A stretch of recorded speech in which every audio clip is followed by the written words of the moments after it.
स्वागत करै छी। आई एगो हम फेर होली में भगवती गीत है से गीत कहै छी, सब गोटा मिल के देखब सुनब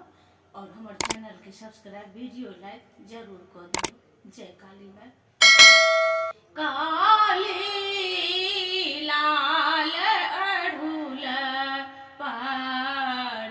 बैसतु आसन मारी, काली लाल अढ़ूल पार बैसतु आसन मार, कोने फूल ओढ़न माँ के, कोने फूल पहिराना,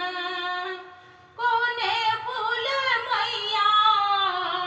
के सिंगार, कोने फूल काली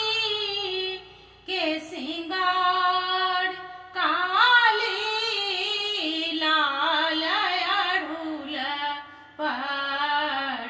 बैसतु आसन मार, बेली फूल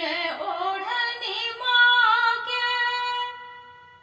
चमेली फूल पहिराना, अड़हुल फूल सोला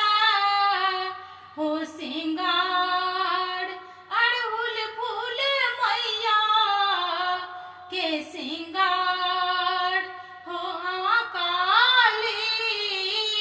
लाल अढ़ूल पार बैसतु आसन मार, कोने नैया उगे मैया, कोने नैया डूबाए, कोने नैया उतारब पार, काली लाल अढ़ूल पार बैसतु आसन मार, धर्मी नैया उगे माहे,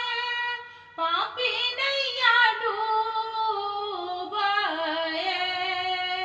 सेवक नैया उतारब पार, काली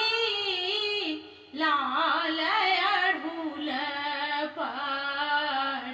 बैसतु